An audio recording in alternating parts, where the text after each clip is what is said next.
Buenos días, Jaime, Ceci, Carlita, buenos días. Del tema de lavado de activos estuvo muy interesante, muy buen invitado, muy chévere. Y bueno, y pues espero que hayan tenido sus mamis un feliz día. Llamé a mi madre putativa, la señora Julia Rosa, no hablé, pero porque la llamé, le dejé mensaje, y en fin. Con nosotros un queridísimo amigo, como yo digo que él es de la casa, pero es como un hermano de la vida. Nos referimos al presidente de la Cámara de Pesquería, el ingeniero Bruno Leone, que hoy está con nosotros y a quien saludamos esta mañana. Querido Bruno, gusto de saludarlo. Buenos días. Gracias, Eduardito. Buenos días a todos, queridos amigos. La verdad que sí, aquí me siento muy en confianza con muy buenos y queridos amigos. Y así mismo está bien correspondido. Bruno, el presidente acaba de estar en Europa y habló con los Emiratos Árabes de la posibilidad de hacer nuevamente un TLC, indicando que nuestros commodities serían importantes para ellos, entre ellos la pesca, que es uno de los principales. ¿Le ve mercado? Número uno. Y número dos, ¿cómo van las cosas con la China? Con lo de dos preguntas en una. Bueno, bien, el Ecuador, como hemos dicho, país dolarizado, necesita su producción, que la tiene en un portafolio de 6 productos, exportar más y mejor, y para eso necesitan mejores mercados, ¿no, verdad? Más y mejores mercados. Sin duda que el Medio Oriente es un mercado, hay un buen hábito de consumo de atún allá. El tema es que cuando usted exporta, Eduardo, ya sabe, tenemos que competir. Claro. Entonces, los países del Asia, Tailandia, Vietnam, Filipinas, por cercanía geográfica, compiten mejor allá en esos mercados, en Egipto, en Arabia Saudita y todos esos países. Pero la calidad nuestra es inmejorable, la producción es abundante, y entonces sí, si es que hay un buen acuerdo comercial, se podría colocar atún allá y sería una gran cosa, porque esa gente lo que tiene es plata, pues, ¿no? Sí, así es. Entonces las cartas de crédito no habría problema, se podría exportar dentro de todo lo que es la reglamentación del día de hoy, que es tan exigente en cuestiones de sostenibilidad, trazabilidad, calidad y todas esas cosas, ¿no? Qué bueno. Sí. Y con la China, Bruno, ¿cómo con la China? Bueno, en el caso de la pesca, y recuerdo tanto cuando se estaba negociando, nosotros tuvimos la oportunidad de conversar en esa época con Julio José Prado, y pedimos expresamente que las 32 o 33 partidas que tienen que ver con productos de la pesca queden excluidas del acuerdo. Claro. Porque si nosotros le abríamos a los chinos... Los partidos. Claro.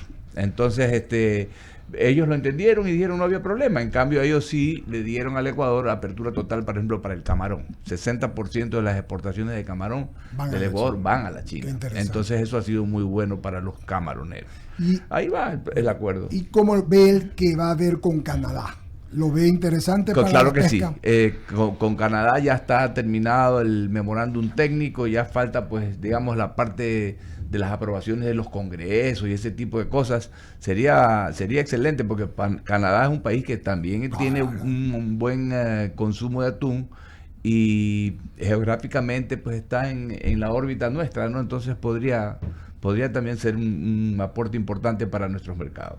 Perfectamente. Seguimos con Bruno Leone. Carla Escobar, por favor. Ingeniero, ¿cómo está? Buenos días, Carlita. Qué gusto tenerlo. Gracias. ¿Cómo vamos con el tema reglamentación interna, facilidades? Porque por experiencia, usted sabe que algo ando metida en esta rama. ¿Qué ocurre? Que existen los barcos que son los que salen, los de pesca industrial, salen a la pesca. Estos barcos nutren a otro que se le denomina el barco nodriza, en términos que se entiendan, ¿no? Pesqueros. Este barco, ¿por qué? Porque regresar el barco, un poco para que nuestros amigos radioescuchas tengan claro, este barco, si lo hacemos regresar a muelle, tenemos más costos, entonces lo dejamos que envíe la carga y que continúe con la pesca. Entonces, cuando este barco llega y ya entra a aguas territoriales, agua ecuatoriana, trae la carga generalmente de 4 o 5 barcos. y usted quiere hacer una descarga y dice, sí, pero este peso no da con el que dio el capitán, este sí, y resulta que bloquean que toda la carga, además que tener un barco nodriza estacionado aquí, por así decirlo, también para que la gente me entienda, 4, 5, 6 días, es un ojo de la cara, pues eso puede costar fácilmente $1 millón a la empresa. Entonces, resulta que yo leo la reglamentación que tenemos en relación a pesca, incluso la que tenemos en relación a caza y todo esto, y siento que falta, que normativa falta y que no se prevé, o sea, mejor dicho, no se ayuda a quien invierte en el país para tener desde aquí una empresa para que va a sacar producción fuera, no nos ayuda, o sea, ¿usted cree que la nueva asamblea necesita reformar la ley de pesca, la ley de caza y toda la ley que tiene, que son, y los reglamentos sobre todo que se expiden en relación a la pesca industrial? A ver, la pesca del atún, por la naturaleza mismo de la especie, que es una especie altamente migratoria, es una pesquería que tiene regulaciones a un nivel internacional, es decir, que no solamente está supeditada a normas, en este caso de Ecuador, sino a normas supranacionales que nacen del organismo de ordenamiento pesquero, donde se ordena la pesquería del atún, donde el Ecuador es miembro, que es la Comisión Interamericana del Atún. Por ejemplo, ahí está prohibido los transbordos en alta mar, prohibido. Nosotros no podemos, por ejemplo, un barco mío sale, captura, qué sé yo, a la altura de la latitud 120, y resulta que hay bastante pescado en la zona, pero el barco ya cargó. Entonces, lo que usted dice es, bueno, yo podría pasar esto a un barco madre y seguir pescando. Es prohibido. En el caso del atún, en el Pacífico Oriental, eso es prohibido. Pero en otras especies. A ver, cuando usted habla de las nodrizas, se refiere más que nada a la pesca, es un poco más artesanal, ¿no? Son esas navecitas que cuando zarpan van llevando con unos cabos amarradas unas 6, 8 fibras, como le llaman ellos.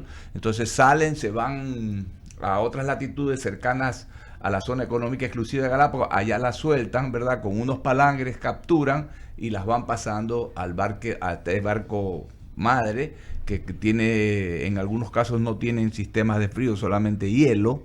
Entonces ahí pasan la pesca y la traen a puerto. Eso es otra operación. En el caso de nosotros, no, fíjese usted que inclusive eso que usted menciona, en el caso de los barcos chinos que a veces aparecen aquí en una época del año en busca del calamar gigante, porque como es una especie que nada asociada a temperaturas, en la época que la corriente del Humboldt sube, ¿verdad?, hacia nuestra latitud y luego quiebra hacia el oeste, más o menos a la altura del acero, que es de Galápagos, más o menos, estos barcos que la gente dice, se están depredando el mar. Bueno, nosotros hemos dicho siempre, porque hay que ser muy objetivos. Ellos están pescando en aguas internacionales. Desde ese punto de vista no están cometiendo ninguna ilegalidad, porque no se han metido prohibidamente a ninguna zona exclusiva o a ningún mar territorial de ningún país, primero. Segundo, de acuerdo a esta normativa de la pesca oceánica, cualquier barco que quiera faenar en alta mar tiene que pertenecer a una OROP, que son los organismos de ordenamiento pesquero que nacen de la gran ley de la CONVEMAR. Entonces, estos barcos chinos están registrados en la OROP del Pacífico Sur.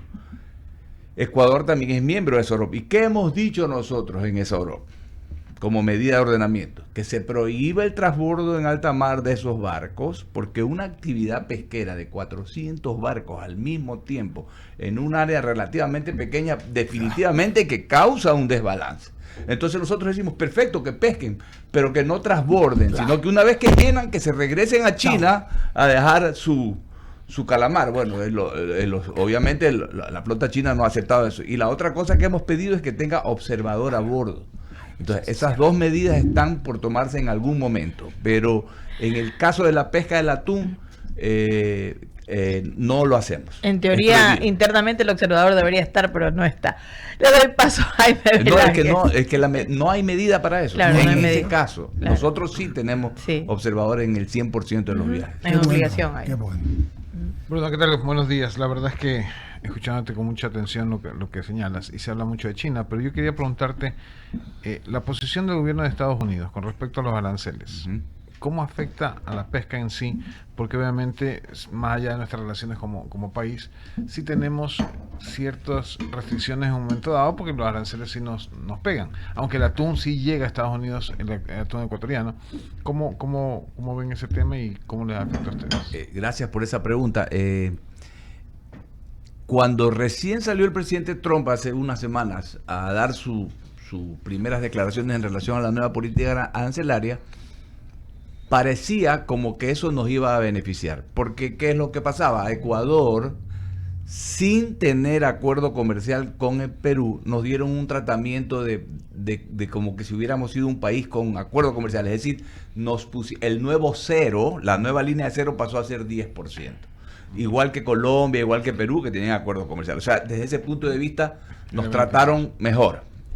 Y si veíamos los aranceles que le pusieron a los países competidores nuestros, llámese Vietnam, Tailandia, Filipinas, que le pusieron 36 y 46, dimos, esto nos beneficia, porque, ¿qué pasa? Ecuador hoy paga en agua 12% y en aceite 36%.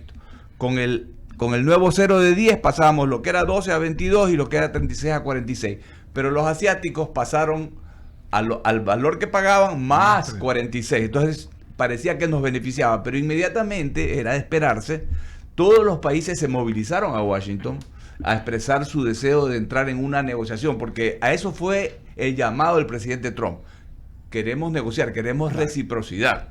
Entonces, ese periodo de 90 días está transcurriendo. Vamos a ver cómo termina. Casualmente leía una nota de que el secretario del Tesoro desde Ginebra dice, hemos tenido grandes avances en las negociaciones, por ejemplo, con China, que es, digamos, el caso más dramático, digamos, de la pelea arancelaria, ¿verdad? Entonces, eso haría pensar que si China está llegando a un acuerdo, los otros países también. Entonces, lo que nosotros buscamos, y que fue la declaración que hicimos desde el primer día, cuando esto ocurrió, nosotros necesitamos un horizonte de largo plazo. No podemos estar sujetos a estos cambios. Hoy día te pongo esto, mañana no te pongo, te lo quito, te lo saco. Nosotros queremos un acuerdo comercial de largo plazo, como el que tenemos con Europa. Han pasado 6, 7 años de acuerdo con Europa, se criticaba mucho ese acuerdo. Hoy día ha quedado claro que ha sido sumamente positivo haber llegado a un acuerdo de ese tipo con Europa. Pensamos que con Estados Unidos será igual. Entonces, la coyuntura que hay de la cercanía del presidente Noboa con el presidente Trump, hemos visto que ha sido invitado y que ha estado en primera fila. Esa coyuntura hay que aprovecharla para el bien de los ecuatorianos y de su sector exportador no petrolero. Fíjese usted, el año pasado el Ecuador exportó 34.000 millones de dólares, total. De esos 34.000, 9.500 fueron petróleo. 24.800 fueron qué maravilla, ¿no? Exportaciones no petroleras. Cacao, café, flores, banano, camarón, pesca. Eso es lo que tenemos que potenciar. En este set yo recuerdo haber hablado de un Ecuador más allá del petróleo. Sí, señor. Estamos viendo que el presidente Trump, la economía más grande del mundo, está trabajando para llevar los precios del petróleo hacia la baja, porque eso va a significar que los combustibles para su pueblo van a ser más baratos. Esa es la forma de él, digamos, de alguna forma de apoyar la economía de sus ciudadanos. Porque bajan todos los precios para bajar la inflación. Entonces, si el petróleo se va a la baja, están hablando de que va a llegar a niveles de 50, menos el castigo que el Ecuador tiene por la calidad de nuestro crudo, estaremos recibiendo 42, 45. En el presupuesto de hoy, el petróleo está a 63. Entonces, calcule usted el impacto fiscal que va a haber ahí. Entonces, ¿qué tiene que hacer? Y eso es un tema, yo acabo de poner una nota para un diario que me pidió mi opinión. Este gobierno es que va a empezar ahora el 24. Aquí no se va a dar la figura de los 100 días. No, ya el presidente 100 días para ver, porque el presidente ya viene en función. Tiene que trabajar desde el día 1, no vamos a esperar el día 100. Y todos estamos muy ansiosos ahora que el presidente ya creo que regresó ayer, de que nos diga cómo le fue, cuál es el plan. El país tiene más de 10 años sin crecimiento económico. Eso es algo que no puede continuar. Explico. Si la población crece año a año a un ritmo de 1,8%, cada año hay 1,8% más ecuatorianos, ¿verdad? Y la economía crece en promedio 0,3% los últimos 10 años. Lo que hay es más y más desempleo. ¿Y eso qué trae? Más y más delincuencia, más y más migración también, inseguridad. Entonces tenemos que acabar con eso. La decisión económica no puede estar supeditada a los acuerdos políticos. Deben haber un plan de acción que se maneje en cuerdas paralelas. El acuerdo político, llámese la constituyente o las enmiendas o por vía de mayoría en la asamblea, eso es un tema que tiene que ir sin duda. Pero no podemos esperar 180 días, un año, a que eso se dé, para entonces pensar ahora qué vamos a hacer con la economía y con el trabajo de la gente. Eso ya no aguanta más. Clarísimo. Entonces hay que empezar por ahí. Yo comentaba, a ver si me disculpan y me extiendo un poco. Sí. Por ejemplo, la Constitución tiene un artículo que lo estuve viendo con unos abogados, el 316, que plantea un régimen de excepcionalidad. El presidente bien podría, acogiéndose a ese artículo, plantear unos regímenes de excepción y abrir la inversión, retomar la inversión del Campo Sacha, ver cómo hace para promover una inversión en el área eléctrica. Cuidado, en octubre otra vez se caen las aguas y nos volvemos otra vez a quedar sin luz. Entonces, por Dios, ya los ecuatorianos, ya se terminó la campaña. Es hora de que todos, los que ganaron y los que perdieron, nos sentemos en una mesa a pensar bien en el país en el que queremos vivir, porque así como estamos no podemos vivir. Mire lo que ha pasado con nuestros militares en un área en la selva. Pero no aparece ninguno de los derechos humanos, ¿no han escuchado? Nadie. Pobres militares entregan aquí su no vida. Podemos, ¿no? No se puede. Entonces yo estoy seguro de que los buenos somos más, como digo yo, y seguramente sentados todos en una mesa, podemos encontrar soluciones para que las cosas vayan mejor. Me encanta el nuevo Papa Leone XIV. Sí. Ha acogido, digamos, ese nombre porque él quiere dar continuidad a Leone XIII con su encíclica Rerum Novarum, que la es situación el tema, de los obreros. Entonces con por ahí va la cosa, el bien común, ¿no? Hay que pensar en el bien Correcto. Solo un Vamos tema, antes de pasarle a Cecilia. Bruno, algo que hay que explicarle a la audiencia, que dice, el crecimiento se refleja en el PIB. Si el PIB no, eso es lo que está diciendo, sí, no sube, es decir, no aumentamos la producción, no se puede contratar más, no se puede ganar más. ¿Eso no ha crecido en cuántos años? En más de 10 años. 10 años. Perdón, eso había que señalarlo. Ceci. ¿Qué tal? Tengo una pregunta con relación a qué respaldo sienten por parte de la Asamblea Nacional. Tienen una comisión específica, que es la Comisión de Soberanía Alimentaria, pero que me parece a mí siempre descuida al sector pesquero. Incluso hace poco, el año pasado, hubo en el 2023 y 2024, se presentó un código, el Código de Reactivación de Sector Agropecuario y Pesca, pero y pesca era en serio muy separado y no estaba detallado tanto para el sector de pesca industrial ni para la pesca artesanal. ¿Ustedes sienten el respaldo de esta comisión? A ver, mire, le puedo comentar algo un poco más atrás de ese tiempo que usted menciona. Cuando estábamos trabajando, seguimos, ¿no? Porque no nos han levantado todavía la tarjeta amarilla de Europa. En octubre del 2019 nos hicieron ese llamado de atención. Entre otras cosas, lo que había que hacer era tener una nueva legislación pesquera, ¿ya? Parecía algo imposible de lograr, pero lo logramos, trabajando justamente en esa comisión. Yo me acuerdo que el presidente de esa comisión, y lo he repetido varias veces, el legislador Lenín Plaza, me parece que era de la provincia de Esmeraldas, tuvo una apertura, tuvo el buen criterio de dar una apertura a todos los sectores para que todos concluyamos a esa mesa y demos nuestro punto de vista.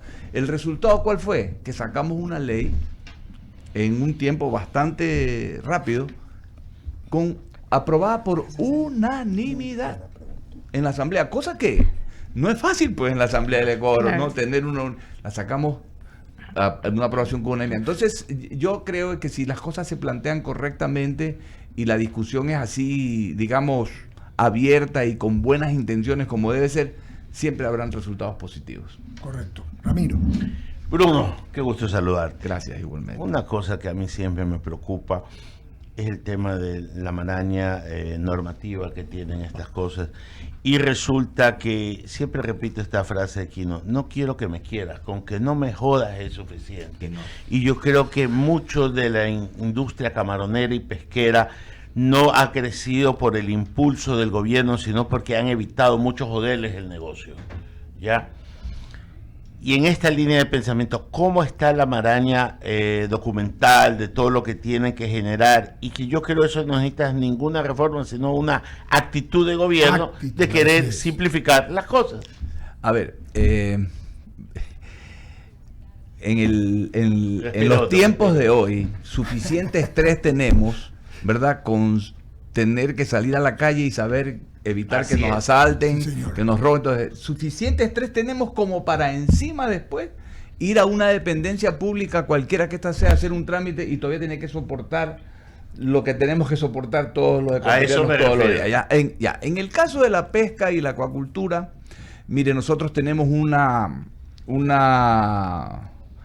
cuestión que ha sido ya costumbre, que es parte de nuestro ADN, que es trabajar de la mano con la autoridad de turno.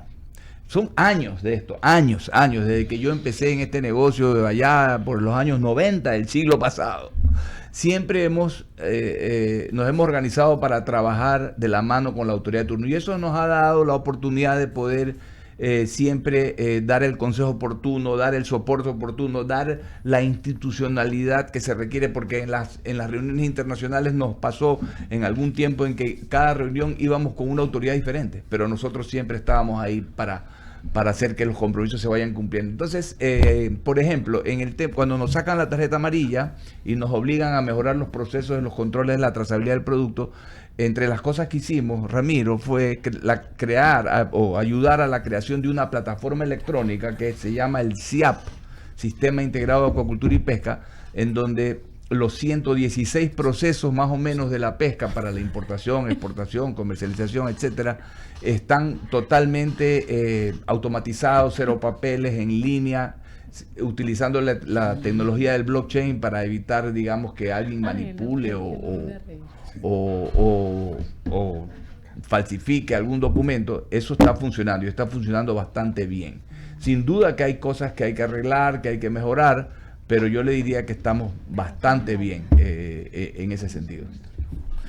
Querido Bruno, en todo caso, agradecerle su gentileza y su amabilidad. Me preocupa lo de la tarjeta amarilla. Tenemos algún tiempo en esto. Vino el español, usted ya lo ha explicado. Sí. Debería salir este año. Ya. A ver, este miércoles nos ha citado la viceministra a una reunión en Manta. Sí. Voy a viajar a Manta para justamente hablar de eso. En una última reunión que tuvimos hace una semana, por el Día Mundial del Atún, tuvimos un evento y conversaba con ella y me dijo, en este punto realmente Europa ya no tiene ninguna razón para mantenernos en ese estatus de tarjeta amarilla. El tema ya se convierte en un tema de orden político, es decir, que ya el presidente a otro nivel, la Cancillería o con los embajadores a otro nivel ya hagan digamos, presión para que esa tarjeta finalmente sea levantada, porque ya todos los cuestionamientos, los llamados de atención que en su momento se hicieron han sido resueltos. Así que eso será también una gran cosa, porque si bien es cierto que todo este tiempo, desde octubre del 2019 hasta la presente fecha, que hemos tenido la tarjeta amarilla, no hemos dejado de exportar a Europa, porque no interrumpí el flujo comercial. Sí es verdad que ciertos compradores importantes decían, yo prefiero no negociar con un país que tiene tarjeta amarilla. Entonces ya es hora de levantar eso. Muchas gracias, querido Bruno. Gusto de saludarlo. A usted. Hagamos el corte comercial. Está el ministro Mateo Estrella, el ministro de Turismo. Vamos a conversar también hoy en la mañana con eso aquí en El Diálogo. Vamos al corte, despedimos a Bruno. Muchas gracias. Gracias, Eduardo.